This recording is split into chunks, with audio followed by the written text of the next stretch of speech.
Hola, buenos días. Soy el doctor Gilberto González Gamiño.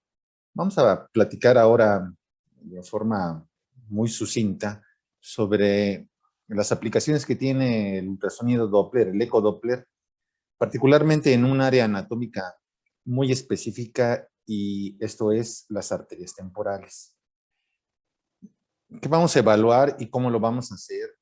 ¿Cuáles son los resultados y cuáles son los beneficios de este tipo de exploraciones? Vamos a verlo. Primeramente, el objetivo de esta pequeña charla es reconocer la utilidad que tiene el ultrasonido como un método de diagnóstico en la evaluación de los pacientes con sospecha de arteritis de células gigantes. Se trata de una técnica válida, confiable y que tiene ventajas sobre otras metodologías por ser una técnica no invasiva. Esta es una característica propia del ultrasonido Doppler color, y lo cual le confiere una alta sensibilidad y especificidad en muchas áreas de la economía que pueden ser exploradas con esta metodología. De esta forma, se reducen los costos asistenciales operativos y permite una rápida toma de decisiones terapéuticas. Esto es, podemos hacer diagnósticos diferenciales y se puede iniciar rápidamente el tratamiento en el caso de la arteritis de células gigantes. En todo caso, representa, sin lugar a dudas, un excelente auxiliar ante la necesidad de obviar la biopsia en el caso de que ésta fuese necesaria.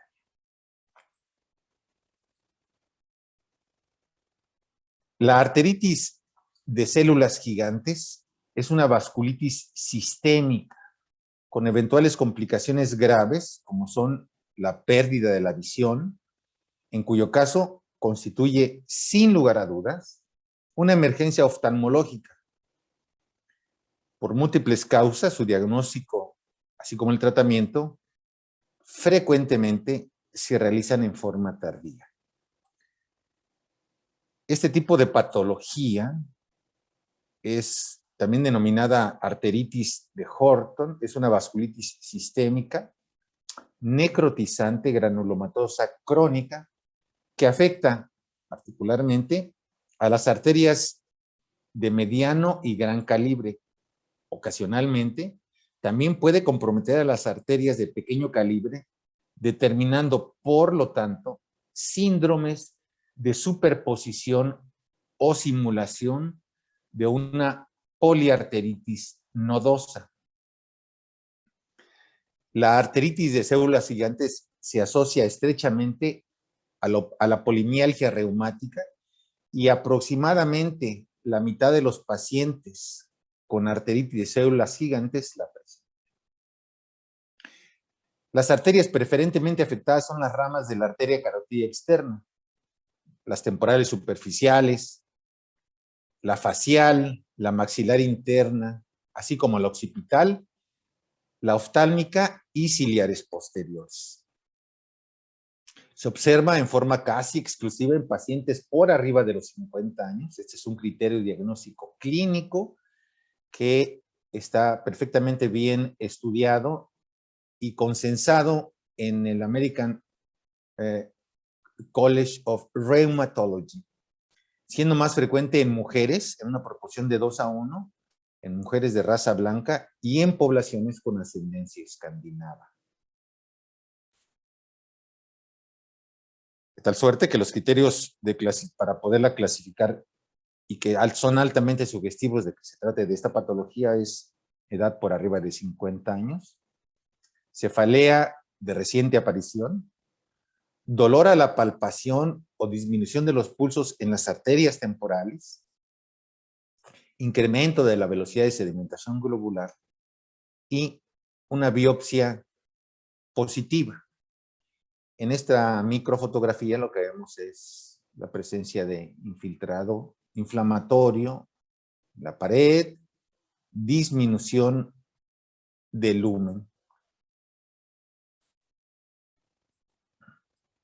Desde un punto de vista clínico, las manifestaciones usuales de esta patología constituyen un síndrome constitucional que en algunos casos denominan fase de sintomatología general o síndrome de polimialgia reumática, y este viene acompañado de adelgazamiento del paciente, anorexia, astenia, fiebre, dolores musculares y osteoarticulares. Esas serían las primeras manifestaciones clínicas. Habitualmente, en el cuadro típico, esta primera fase es seguida por una etapa vinculada a una fase arterial oclusiva. Y es aquí donde aparecen las manifestaciones clásicas de la enfermedad y sus complicaciones. Manifestaciones craneales que pueden incluir cefalea hasta en un 93% de los casos.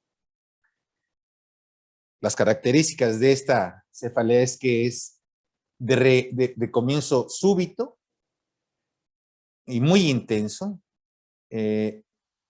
con dolor prácticamente localizado en las regiones temporales. Este dolor es, para aquellos pacientes que han tenido cuadros de cefalea o que sufren cuadros de cefalea, mucha gente lo refiere como, muchos pacientes lo refieren como un cuadro de características diferentes. El paciente ya que ha tenido antecedentes de cefalea crónica por cualquier otro motivo, migrañoso, etcétera, dice, no, el dolor tiene características diferentes porque este es continuo y de localización preferentemente en el área temporal y parietal, como se les mencionaba. Típicamente se acompaña de hipersensibilidad del cuero cabelludo que empeora con el frío y en la noche. A la palpación clínica de las arterias temporales, estas pueden revelar algunas anomalías, como pueden ser hiperestesia, induración y ausencia en la pulsatilidad de las mismas. De tal suerte que entonces los criterios clínicos bien establecidos, pacientes con más de 50 años, cefalea de reciente comienzo, alteraciones en la consulta, clínicamente dolor, induración, reducción en la pulsatilidad, incremento en la velocidad de sedimentación, hacen pensar que el paciente tenga arteritis de Horta. De tal suerte que anteriormente, para llegar al diagnóstico definitivo, se requería de una biopsia. Y es ahí donde entra el ultrasonido, para evitar la biopsia, evitar el incremento de la morbilidad por ese tipo de padecimientos. Típicamente una biopsia de arterias temporales lo que muestra es predominantemente la presencia de células mononucleares, ya que es una enfermedad granulomatosa crónica, y generalmente la presencia típica de células gigantes multinucleadas con reducción de luz. En los últimos años, la ecografía de las arterias temporales ha pasado de ser un método de enorme valor como auxiliar, no solamente en el diagnóstico, sino también en el seguimiento evolutivo post-tratamiento.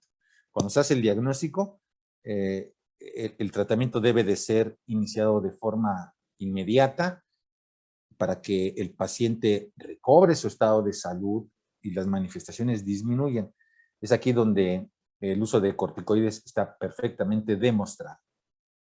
¿Qué es lo que requerimos? Bueno, nuestro equipo debe tener transductores lineales o del tipo hockey stick, con una alta resolución espacial y Doppler color. De esta manera nosotros podemos abordar a los pacientes, ya sea con uno u otro transductor, sin olvidar la técnica. Y esta técnica dice que debemos explorar a los pacientes en la medida de la forma que sea más cómoda. Esto es en decúbito supino, pero si por alguna circunstancia el paciente no pudiera recostarse, lo podemos explorar también sentado o semisentado. Pero bueno, generalmente lo hacemos con el paciente en decúbito supino. Por encontrarse las arterias temporales, pues como estructuras subcutáneas, es fácilmente accesible con el ultrasonido. Por lo tanto, deberemos de ajustar los parámetros del equipo para que lo más superficial podamos verlo con toda claridad. Y por lo tanto, debemos de optimizar no solamente la imagen en escala de grises, sino también la imagen en color. Se requieren, evidentemente, imágenes complementarias tanto en eje corto como en eje largo, longitudinales y transversales. La exploración siempre debe ser en forma bilateral y debe de incluir tanto el tronco común como la rama parietal y temporal de la arteria, de las arterias temporales superficiales. Es importante, además, obtener imágenes en escala de grises y con Doppler color. En caso necesario, se puede llegar a tener mucha utilidad el efectuar trazos espectrales, porque puede haber lesiones estenóticas y estas deben de ser evaluadas.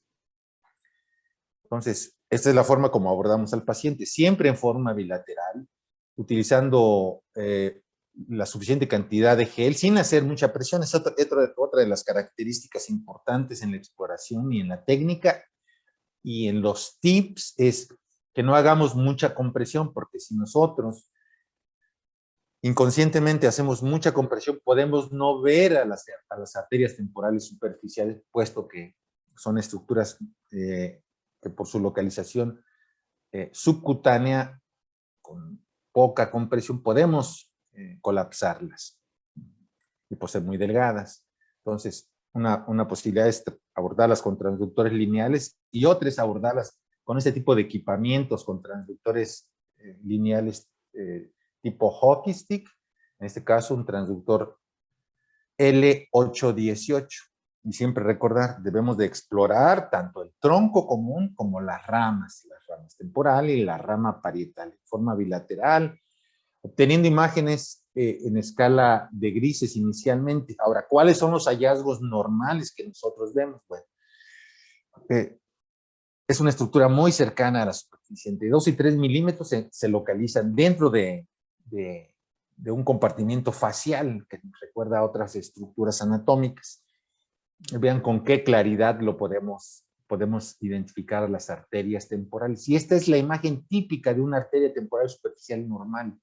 Paredes delgadas, un lumen anecoico, una estructura topográficamente que corresponde a la arteria temporal superficial, en este caso evaluada con un transductor lineal 615. Imágenes longitudinales, vean el calibre, debemos de medir el calibre aproximado está por ahí de cerca de 0.1 centímetros, 0.1 centímetros, y también podemos, de acuerdo a las características del transductor que estamos utilizando, se puede hacer la evaluación del espesor íntima media. Sin embargo, aunque el equipo con el que estemos trabajando tenga esta posibilidad de hacerlo en forma automática, no lo va a poder hacer porque es una estructura demasiado pequeña. Por ejemplo, si está en un preset de carótidas, para que generalmente tiene muchas plataformas, esta posibilidad de hacer el espesor íntima media, aquí no, de tal suerte que lo vamos a tener que hacer en forma manual. Y aquí lo hicimos de esta manera, 0.02 centímetros. Estas son las características en eje transversal. Si lo evaluamos a través de Doppler color, bueno, orientamos la caja de color en sentido paralelo al eje mayor de las arterias temporales y vemos cómo el llenado es homogéneo. Hacemos el seguimiento de la totalidad del tronco y de sus ramas. Puede ser con Doppler angio o con Doppler color, modificando las velocidades para que el índice de Nyquist nos permita no cometer errores. Y el trazado espectral es una rama de la arteria carótida externa, por lo tanto esperamos arterias con espectros de alta resistencia, y este es el trazado espectral típico de una arteria temporal superficial normal. Ahora, ¿cuáles son los hallazgos con pacientes que tienen patología? Bueno, lo que podemos encontrar son lesiones estenóticas, incremento en el espesor íntima media, el lumen se puede encontrar ocupado en su interior. Recordemos aquella primera imagen que yo les mostraba de la biopsia, donde se ve el proceso inflamatorio que compromete a la pared por el infiltrado mononuclear y de células gigantes y la reducción del lumen. Lo mismo sucede en la arteria temporal. Entonces, así lo vemos. El lumen se encuentra evidentemente comprometido, disminuido. Podemos encontrar lesiones estenóticas que comprometan el flujo habitual normal.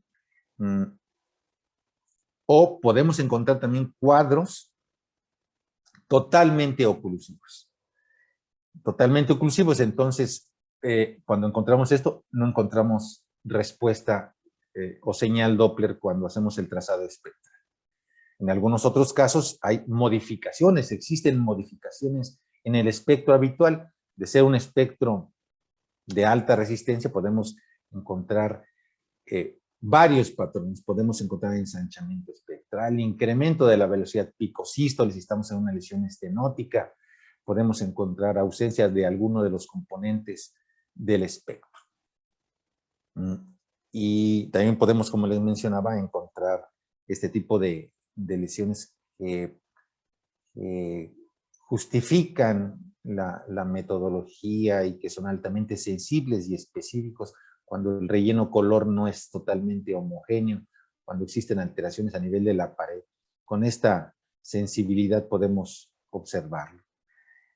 Otro caso, ¿verdad?, en el que la arteria se encuentra ocupada y encontramos aquel signo típico del halo, donde el halo hipoecoico es el gran compromiso inflamatorio en las paredes, y en este otro es la alteración de los espectros.